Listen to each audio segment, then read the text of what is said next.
हमारी सरकार बनेगी और हम दिल्ली में स्वास्थ्य हो, यातायात हो, बिजली हो, पानी हो, परिवहन हो आदि से जुड़ी जितनी समस्याएं हैं उनका हल करेंगे। दिल्ली को बेहतर या दिल्ली वालों को बेहतर कल और बेहतर आज देने का प्रयास करेंगे। पड़ोसी राज्यों हो, एमसीडी हो, एनडीएमसी हो, केंद्र सरकार के सहयोग से प्रभावी जो हम यहाँ समाधान करेंगे। हम इनकी तरह बहाने नहीं लगाएंगे कि केंद्र ने नहीं किया। केंद्र में भी मोदी सरकार, दिल्ली में मोदी सरकार, यहाँ की भलाई करके दिखाएंगे। अब मैं आता हूं आपके पास। पिछले 10 वर्षों में भाजपा सरकार ने दलालों को खत्म कर दिया है, मिडलमैन को खत्म कर दिया और डीबीटी, डायरेक्ट बेनिफिट ट्रांसफर, इसके माध्यम से जन कल्याणकारी योजनाओं को लागू किया है। भ्रष्टाचार, मिडलमैन को हमने समाप्त किया और भ्रष्टाचार के प्रति जीरो टॉलरेंस ये भाजपा की है, नरेंद्र मोदी सरकार की है। लेकिन दिल्ली में आपदा के कारण, कोविड महामारी के दौरान जहां ऑक्सीजन नहीं मिल पाती थी, अस्पतालों में बेड नहीं मिल पाते थे, उस समय सैकड़ों करोड़ रुपए इन्होंने माफ कर दिए शराब व्यापारियों के। 2026 करोड़ का घोटाला आपदा ने, आम आदमी पार्टी ने किया और कैग की रिपोर्ट जब आ गई तो उस रिपोर्ट को भी विधानसभा में नहीं लेकर गए। मेरा सीधा सवाल है आम आदमी पार्टी से, ऐसी क्या मजबूरी थी कि कैग रिपोर्ट को आप विधानसभा क्यों नहीं लेकर गए? अपने भाषण देने के लिए आप कभी 1 दिन 2 दिन के विधानसभा सत्र बुलाते थे, कैग रिपोर्ट को पेश क्यों नहीं किया गया? दिल्ली जल बोर्ड के 28,000 करोड़ के घोटाले पर क्यों नहीं आपने चर्चा करवाई? मोहल्ला क्लिनिक के आपके 65,000 फर्जी लैब टेस्ट हुए, आपने उस पर चर्चा क्यों नहीं करवाई? कोविड महामारी के दौरान आपने शीश महल घोटाला किया, अपने घर का निर्माण किया, इन घोटालों पर चर्चा क्यों नहीं हुई? भारतीय जनता पार्टी की सरकार बनेगी, हम आम आदमी पार्टी के कुशासन और भ्रष्टाचार के खिलाफ, चाहे डीटीसी की बात हो, मोहल्ला क्लिनिक की बात हो, शराब घोटाले की बात हो, जल बोर्ड से जुड़े घोटाले की बात हो, इन पर एसआईटी की जांच बिठाएंगे, भारतीय जनता पार्टी बिठाएगी और जीरो टॉलरेंस हम भ्रष्टाचार के प्रति रखेंगे। दिल्ली वालों से हमारा वायदा है, दिल्ली की जनता से हमारा वायदा है और ये हमारा ट्रैक रिकॉर्ड बोलता है। 2014 से लेकर 2025 तक नरेंद्र मोदी जी की सरकार दिल्ली में है, यानी कि देश में 1 रुपए के भ्रष्टाचार का कोई आरोप नहीं लगा पाया। 2001 से लेकर 2014 तक मोदी जी मुख्यमंत्री थे, कोई 1 रुपए के घोटाले का आरोप नहीं लगा पाया। लेकिन आज आम आदमी पार्टी की दिल्ली की सरकार ने, जो हमारा दिल्ली प्रदेश है जो कभी घाटे में नहीं था, वो पहली बार राजस्व घाटे में होगा। रेवेन्यू डेफिसिट में हमारी दिल्ली, ये केजरीवाल जी और अतिशी जी और आम आदमी पार्टी के कारण हो पाया। साथियों, अगली बात मैं करना चाहूंगा, शिक्षा को लेकर न्यू एजुकेशन पॉलिसी 34 वर्षों के बाद लाई तो भारतीय जनता पार्टी, नरेंद्र मोदी जी लेकर आए। और केवल शिक्षा नीति ही नहीं, न्यू एजुकेशन पॉलिसी नहीं, हमने यहां पर, मैं आप देखिए 2014 से पहले क्या था, मात्र 16 आईआईटी थे देश में, आज बढ़कर 23 हो गए। 13 आईएम थे, आज बढ़कर 20 हो गए। 9 ट्रिपल आईटी थे, आज बढ़कर 25 हो गए। 8 एम्स से बढ़कर 24 हो गए। 308 मेडिकल कॉलेज थे, आज 706 हो गए। हर जिले में मेडिकल कॉलेज का सपना हमारी सरकार पूरा कर रही है। 157 नर्सिंग कॉलेज अभी हाल ही में हमने मंजूर किए और यही नहीं, आईटीआई 11,847 से बढ़कर 1.5 गुना ज्यादा 14,955 हो गए। यूनिवर्सिटीज मात्र 723 थी, आज वो 1147 पार कर गई। मेडिकल कॉलेज तो मैंने आपके सामने रख ही दिया। साथियों, यही नहीं, हमने 10,000 से ज्यादा अटल टिंकरिंग लैब खोलने का काम किया है। साइंस को बढ़ावा दिया, साइंस को ही नहीं, साथ ही साथ हमने स्टार्टअप्स को भी बढ़ावा दिया। आज 1,20,000 स्टार्टअप है, 107 यूनिकॉर्न है और दुनिया में हमारा देश कहीं नहीं था। आज दुनिया का तीसरा सबसे बड़ा स्टार्टअप इकोसिस्टम बन गया है। अब हमारी कल्पना यह है कि दिल्ली में सरकारी शिक्षण संस्थानों में जो जरूरतमंद छात्र हैं उनको पीजी से लेकर केजी से लेकर पीजी तक की मुफ्त शिक्षा देंगे। केजी से पीजी तक मुफ्त शिक्षा मिलेगी दिल्ली के जरूरतमंद छात्रों को सरकारी शैक्षिक संस्थानों में। जी हां, आपने ठीक सुना, केजी से पीजी तक मुफ्त शिक्षा प्रदान करेंगे जरूरतमंद छात्रों को सरकारी शैक्षिक संस्थानों में। और साथियों, यही नहीं, आपको मैं एक बात और बताऊं, जो हमारे अगली मैं बात करने वाला हूं, स्किल बहुत महत्वपूर्ण है। और स्किल देने के लिए हमने जहां एक और कौशल विकास की बहुत सारी योजनाएं चलाई, मुझे कहते हुए प्रसन्नता है, हमने लगभग 1.5 करोड़ से ज्यादा युवाओं को कौशल विकास किया है, उनको प्रशिक्षण दिया है, उनको स्किल देने का काम किया है। और जो हमारे युवा यूपीएससी या राज्य के पीएससी के उसमें पार्टिसिपेट करना चाहते हैं, नेक्स्ट स्लाइड पे अगर आप जाएंगे तो उसमें आपको दिखेगा जहां एक और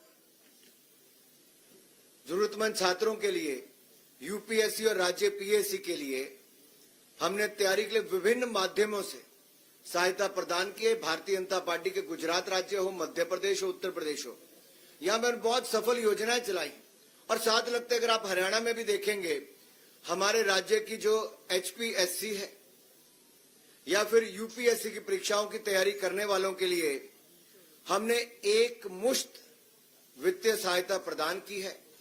और जो आने जाने में किराया लगता है, लागत आती है, उसकी प्रतिपूर्ति भी हमने की है। लेकिन दूसरी ओर दिल्ली में आम आदमी पार्टी की आपदा वाली सरकार ने घोर लापरवाही की। 15 मिनट की बारिश में सीवरेज भर जाते हैं। ये जो झीलों की नगरी बनाना चाहते तो झीलें यहां पे उत्पन्न हो जाती हैं और हमारे सिविल सर्विस के जाने वाले जो हमारे ऐसे अभ्यर्थी थे उनकी डूबकर मौत हो जाती है। ये दिया है आपदा की दिल्ली की सरकार ने। लेकिन अब हम दिल्ली के युवाओं के लिए राज्य की विभिन्न प्रतियोगी परीक्षाओं की तैयारी में उनको सक्षम बनाने के लिए एक मुश्त 15,000 रुपए की वित्तीय सहायता प्रदान करेंगे ताकि वो प्रतियोगी परीक्षाओं के लिए अच्छी तैयारी कर सकें, उनके माँ बाप पर कोई बोझ ना बने, हमारे दिल्ली के युवा शानदार रिजल्ट दे सकें और परीक्षा केंद्र की यात्रा की लागत भी और आवेदन शुल्क की 2 अटेम्प्ट तक प्रतिपूर्ति हमारी भारतीय जनता पार्टी की सरकार करेगी।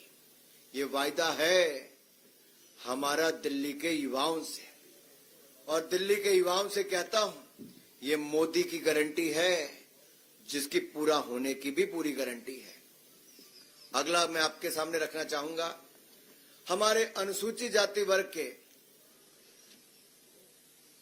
इनकी कितनी अनदेखी की है। मेरा केजरीवाल जी से सवाल है, मेरा आम आदमी पार्टी से सवाल है, अतिशी जी कहने को मुख्यमंत्री है या नहीं किसी को पता नहीं है। 5 वर्षों में जितनी मेरे हाथ पर उंगलियां है ना साहब, 5 वर्षों में केवल 5 एससी छात्रों को स्कॉलरशिप छात्रवृत्ति दी है इस आम आदमी पार्टी ने।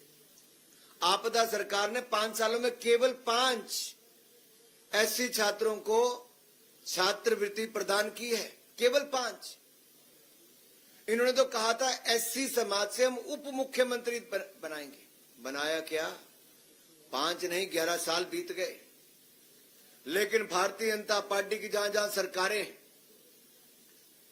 आप देखिए हमारी केंद्र की सरकार में जब से मोदी जी की सरकार आई, अनुसूचित जाति वर्ग के कल्याण के लिए हमने 250 गुना 250% यानी कि 2.5 गुना की वृद्धि की है। और एससी एसटी ओबीसी के उद्यमियों के लिए पीएम मुद्रा योजना हो, इसमें 40 करोड़ के ऋण के प्रदान किए। स्टैंड अप इंडिया हो, उसमें हमने SC ST और महिलाओं के लिए उपलब्ध करवाया है।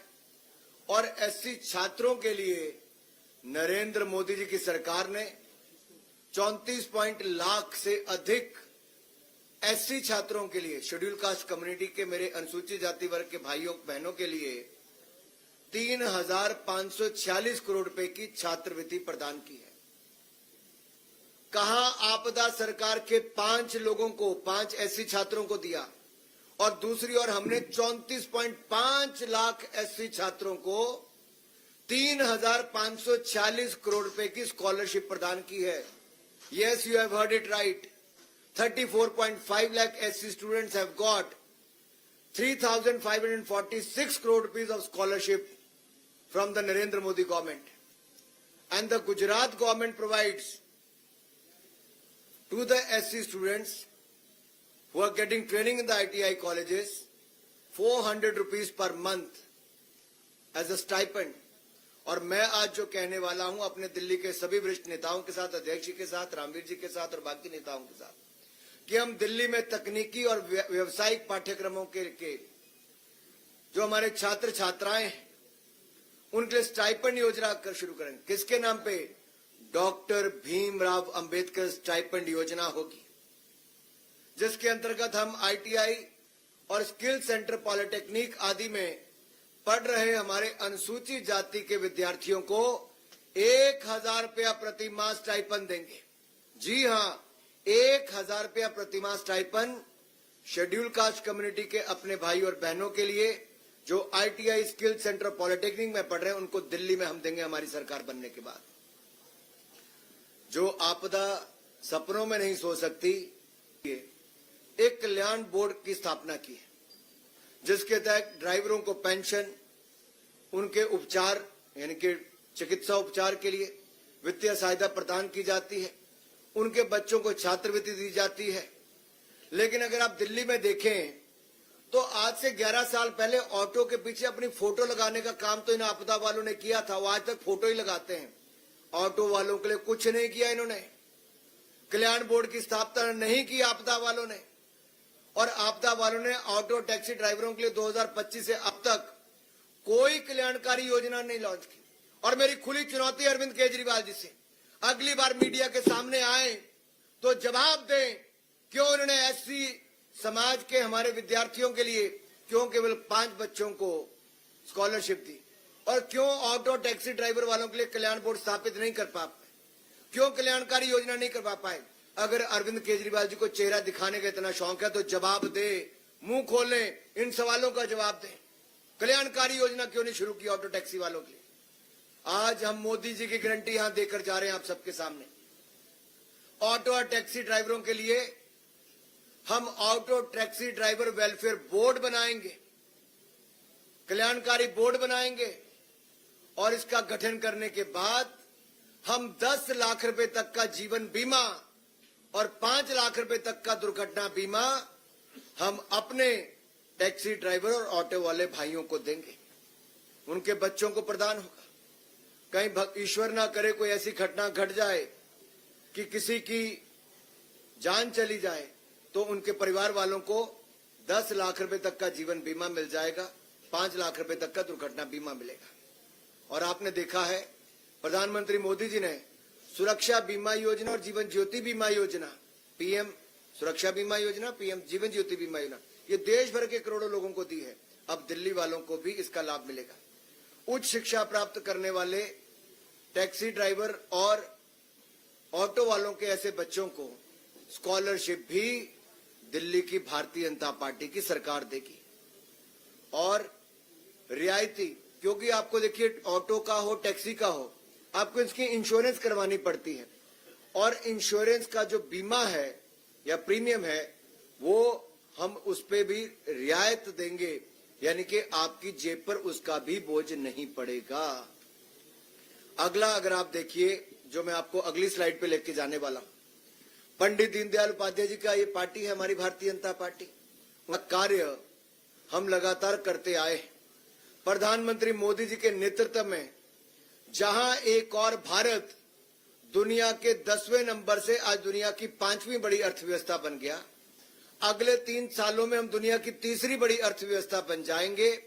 वहीं पर 25 करोड़ गरीबों को गरीबी रेखा से बाहर निकालने का काम भी हमने किया है। 4 करोड़ पक्के मकान भी बनाकर दे दिए। 3 करोड़ पक्के मकान नए और देने के लिए लाखों करोड़ रुपए और खर्च कर दिया। यानी कि कुल मिला के 7 करोड़ लोगों को देश में पक्के मकान बनाने का काम मोदी सरकार ने किया। 12 करोड़ बहनों को रसोई गैस का सिलेंडर दे दिया। 13 करोड़ शौचालय बना दिए। 60 करोड़ लोगों को आयुष्मान भारत योजना मुफ्त में दे दी। 80 करोड़ लोगों को मुफ्त में अनाज देते हैं। हर घर को नल से जल देने का हमने काम भी कर दिया। अब जब मैं अंत्योदय की बात यहां पर कर रहा हूं तो मैं उन बहनों और भाइयों की बात कर रहा हूं जो कमजोर वर्गों से आते हैं और डोमेस्टिक वर्कर्स को, क्योंकि अनऑर्गेनाइज सेक्टर में आता है, असंगठित क्षेत्र में आता है, इनको मान्यता देने का काम भारतीय जनता पार्टी की सरकारों ने किया है। और दिल्ली की भाजपा सरकार ऐसी होगी जो डोमेस्टिक वर्कर्स को मान्यता देगी। उनके लिए कल्याणकारी योजनाएं हम चलाएंगे और डोमेस्टिक वर्कर्स वेलफेयर बोर्ड, यानी कि हमारे जो घरों में काम करने वाली, आप किसी को बाई कहते हैं, किसी को भाई कहते हैं, ऐसे काम करने वाले मेरे भाई बहन जो घरों में काम करते हैं, जैसे असंगठित क्षेत्र में काम करते हैं, जो सफाई करने वाले, रोटी बनाने वाले, कोई और काम करने वाले हों, उन सब के लिए वेलफेयर बोर्ड का गठन करेंगे और उनको भी हम 10 लाख रुपए का जीवन बीमा घरों में काम करने वाले भाइयों बहनों को देंगे। 5 लाख रुपए तक का हम उनको दुर्घटना बीमा देंगे और उनके बच्चों को उच्च शिक्षा प्राप्त करने के लिए स्कॉलरशिप, छात्रवृत्ति भी भारतीय जनता पार्टी देगी। मातृत्व लाभ के लिए, जहां आपने सुना ही होगा, हमने पहले भी, दुनिया का कोई देश ऐसा नहीं, मोदी सरकार ने तो 12 हफ्तों से बढ़ाकर 26 हफ्ते कर ही दिए थे। यहां 6 महीने की पेड मैटरनिटी लीव, 6 महीने की पेड मैटरनिटी लीव, ये भी हमारी पार्टी यहां पर करने देने वाली। लेकिन मेरा सवाल भाई एक और है इन आपदा वालों से, क्या आपदा सरकार ने डोमेस्टिक वर्कर्स को मान्यता देने और उन्हें सामाजिक लाभ प्रदान करने में कोई काम किया? कुछ नहीं किया, विफल हो रही। अगला बात एक आपसे और करने वाला हूं। आप दिल्ली में कहीं जाते होंगे, आपको रेडी फड़ी वाले दिखते होंगे, पटरी वाले पे काम करने वाले दिखते होंगे, स्ट्रीट वेंडर्स दिखते होंगे। आप याद करिए कोविड के टाइम पे दुकानदारों को, फैक्ट्री वालों को, उद्योग वालों को, उद्यमियों को, जहां एक और मोदी सरकार ने 4 लाख करोड़ रुपया खर्च करके हमने पैसा दिया था, 20% एडिशनल वर्किंग कैपिटल दी थी, उनके उद्योग बंद नहीं होने दिए, उनको 6 महीने का मॉरिटोरियम पीरियड दिया। वहीं पे रेडी फड़ी लगाने वालों को भी, स्ट्रीट वेंडर्स को भी हमने एक नई योजना लेकर आए थे, प्रधानमंत्री स्वनिधि योजना। और पीएम स्वनिधि योजना के अंतर्गत देश भर में 68 लाख से ज्यादा स्ट्रीट वेंडर्स को 50,000 रुपए तक का कोलेटरल फ्री, यानी कि कोई घर जमीन कुछ गिरवी नहीं रखना पड़ता, कोई गारंटी नहीं देनी पड़ती, ये ऋण उपलब्ध कराया तो नरेंद्र मोदी जी की सरकार ने। और दिल्ली में लगभग 1,90,000 स्ट्रीट वेंडर्स को इसका लाभ मिला। 10,000 मिला, किसी को 20,000 मिला, कोई 50,000 रुपए तक पहुंच गया। और अब जब हमारी सरकार बनेगी तो पीएम स्वनिधि योजना के लाभार्थियों की संख्या 1,90,000 नहीं, सुन लो मेरे रेडी वाले, पटरी वाले, फड़ी वाले भाई और बहनों, स्ट्रीट वेंडर्स, अब आप 1,90,000 स्ट्रीट वेंडर्स को नहीं, अब लगभग दुगनी, यानी कि लगभग 4 लाख स्ट्रीट वेंडर्स को ये लाभ मिल जाएगा। लेकिन आपदा के राज पर तो स्ट्रीट वेंडर्स पर हमले होते हैं। केजरीवाल जी की जो गुर्गा गैंग है, या आप कुछ कह लीजिए, उनकी कौन सी टीम चलती है इनकी, क्या कहा था आपने? Sleeper cell. इनके कई स्लीपर सेल हैं भाई। एक स्लीपर सेल इनका स्ट्रीट वेंडर्स को वो हमले भी करवाते हैं, ऐसा भी करते हैं, उग्राही करते हैं, वहां पे स्ट्रीट वेंडर्स को बेदखल करते हैं। वो कहते हैं कि आप तो दिल्ली वाले हो नहीं, जहां से आए हो पूर्वांचल के, भाग जाओ यहां से। और आपको याद होगा 2021 में ये स्ट्रीट वेंडर्स ने मुख्यमंत्री आवास के बाहर एक बहुत बड़ा धरना प्रदर्शन भी किया था नहीं किया था? अब आपको धरना प्रदर्शन करने की जरूरत नहीं मेरे रेडी पटरी फड़ी लगाने वाले भाई और बहनों। अब तो आपको सुविधा देने के लिए भारतीय जनता पार्टी की सरकार आने वाली है। नरेंद्र मोदी जी की गारंटी हम लागू करके दिखाएंगे, लाभार्थियों की संख्या को दुगनी करके दिखाएंगे। साथियों, हमने जहां एक और रीस्किल अपस्किल जो मैंने आपको पहले कहा, ये बहुत आवश्यक, इसलिए आज दुनिया बड़ी तेजी के साथ बदल रही है। हमने 1.4 करोड़ लोगों को स्किल किया है। दुनिया की सबसे बड़ी स्किल्ड मैन पावर हम भारत में बनाना चाहते हैं। We want to make India the world's largest skilled manpower, and for that we already have a skill ministry in place, and we have done, if you look at 54.27 lakh reskilling and upskilling programs have taken place. इतने ज्यादा युवाओं को हमने वहां पे किया है। दिल्ली में भी हम उनको और रीस्किल अपस्किल भी करेंगे और स्किलिंग का प्रोग्राम भी हम आगे बढ़ाएंगे। मुझे अपनी बात यहां तक रखनी थी। आपके मन में कोई और सवाल हो तो आप उठा सकते हैं।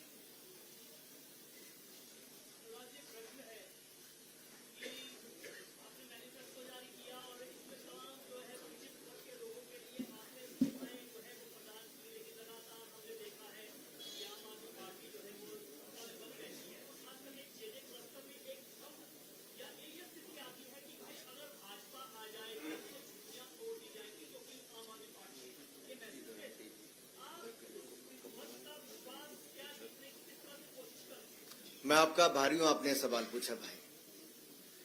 प्रधानमंत्री मोदी जी ने देश में जहां जहां झुग्गियां थी, जिसके बाद कच्चे मकान भी नहीं थे, उनको भी 4 करोड़ पक्के मकान बनाकर दे दिए। 4 करोड़ पक्के मकान और 3 करोड़ पक्के मकान और मंजूर कर दिए प्रधानमंत्री नरेंद्र मोदी जी ने। और दिल्ली के झुग्गी वाले मेरे भाई और बहनों से मेरा हाथ जोड़कर निवेदन है, और मैं आपको कहना चाहता हूं, जहां झुग्गी वहां मकान। ये नरेंद्र मोदी जी की गारंटी है। झुग्गी वालों को पक्का मकान बनाकर देंगे। हम केजरीवाल जी की तरह नहीं है कि मकान खाली पड़े रहे और वहां पर धूल ही धूल है। हमारे अध्यक्ष जी तो जाकर भी आए। अभी क्या किया इन्होंने? आज सफाई कर्मचारी की बातें बाकी कुछ नहीं किया। 50,000 से ज्यादा है। हम आएंगे, हम पक्के घरों की चाबियां, अपना मकान का सपना पूरा करने का काम ये झुग्गी वालों के लिए करके दिखाएंगे। चाबी देने का काम, पहला काम भी नरेंद्र मोदी जी के हाथ से करके दिखाएंगे। मोहित भट्ट, टाइम्स नाउ।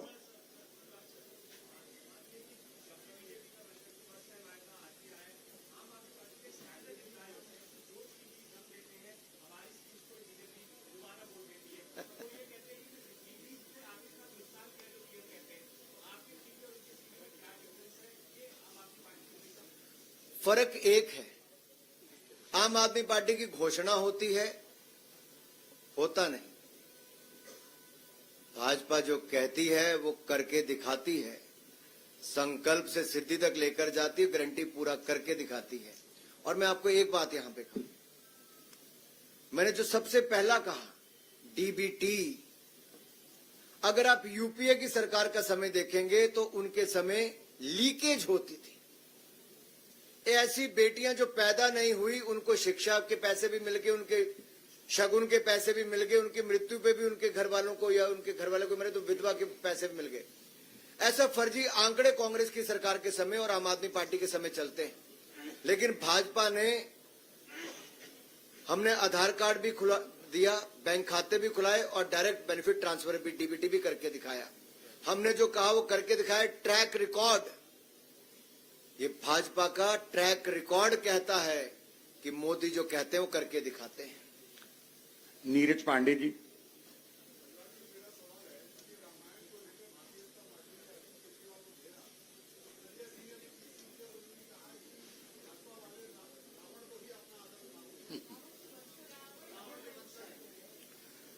मैं आपका आभारी हूं कि आपने सवाल पूछा।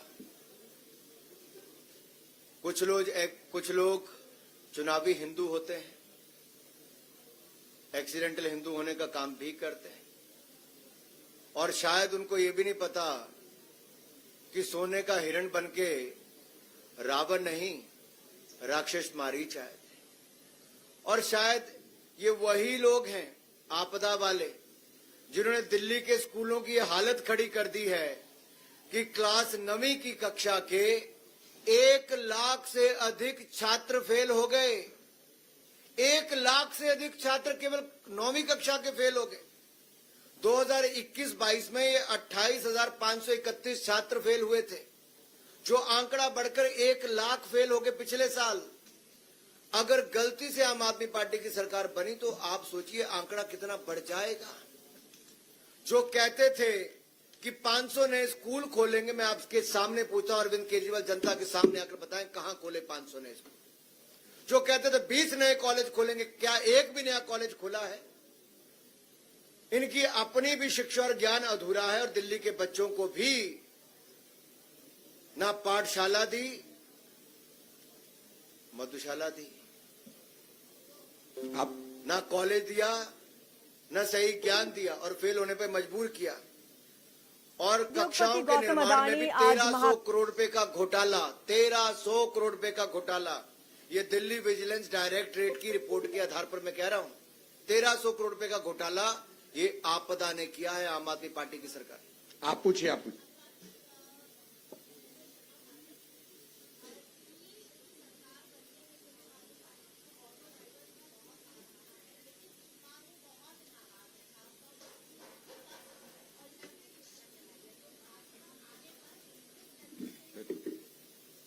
देखिए, जहां तक ऑटो ड्राइवर और टैक्सी ड्राइवर्स की बात है, हमने पहले कहा ऑटो ड्राइवर और टैक्सी वालों की चिंता मुक्त कर देंगे, सुविधाओं से युक्त कर देंगे और auto taxi driver welfare board बना कर देंगे। 10 लाख का जीवन बीमा, 5 लाख का दुर्घटना बीमा, बच्चों के लिए उच्च शिक्षा के लिए छात्रवृत्ति देंगे और जो उनको इंश्योरेंस अपनी टैक्सी ऑटो की करानी पड़ती उसमें भी रियायत देंगे।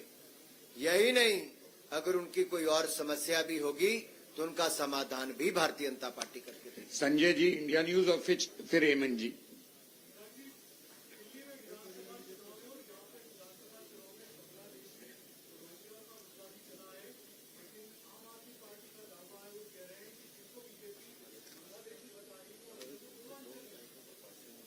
मैं एक सीधा सवाल पूछता हूं, वो किस पार्टी का विधायक है जिसके हस्ताक्षर हो, जिसका लेटर हेड हो और बांग्लादेशी घुसपैठी और रोहिंग्यों को दिल्ली में बसने की पूरे कागज तैयार किए गए? ये कोई और नहीं, ये अरविंद केजरीवाल जी, अतिशी जी, आम आदमी पार्टी के नेताओं के इशारे पर, उनके नेताओं के लेटर हेड पर ये जाली सर्टिफिकेट बन रहे हैं। आधार कार्ड से लेकर वोटर कार्ड बन रहे हैं। मुफ्त के राशन खाने से लेकर दिल्ली वालों की नौकरियां खाने का काम रोहिंग्या मुसलमान और बांग्लादेशी घुसपैठिए ये आम आदमी पार्टी के इशारों पर हो रहा है, उनके लेटर हेड पे हो रहा है, उनके विधायकों के माध्यम से हो रहा है, उनके नेताओं के माध्यम से हो रहा है। दिल्ली की जनता से माफी मांगनी होगी कि रोहिंग्या मुसलमानों को, घुसपैठियों को शरण क्यों दी जा रही है।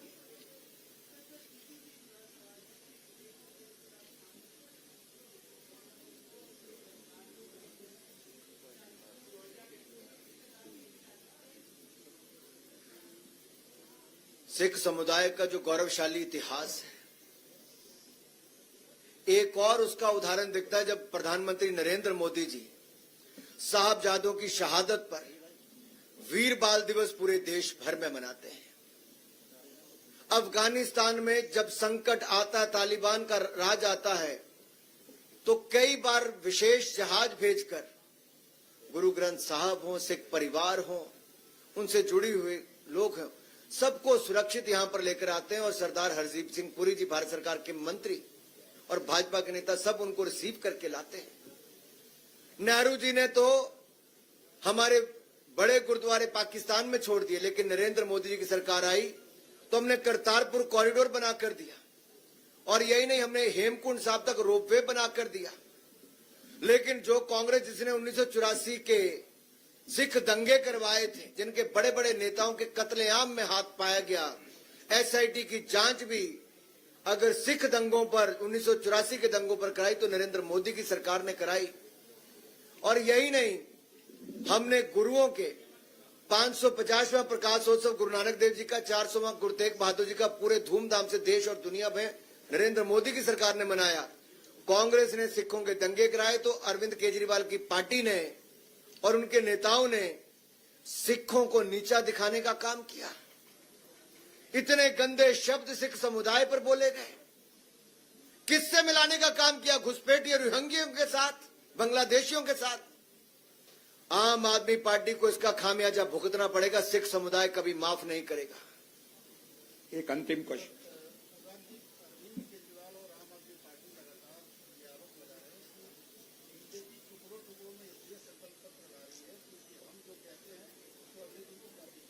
मैं इतना ही कहूंगा, कम से कम कांग्रेस और आम आदमी पार्टी की तरह टुकड़े टुकड़े गैंग जो देश का नामो निशान मिटाना चाहते हैं, उसके साथ तो भाजपा नहीं है।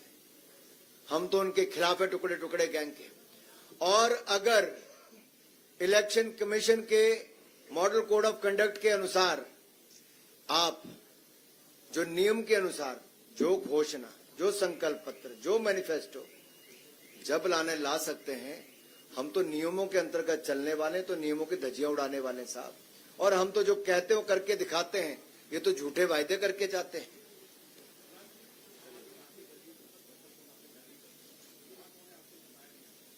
मुझे बताइए,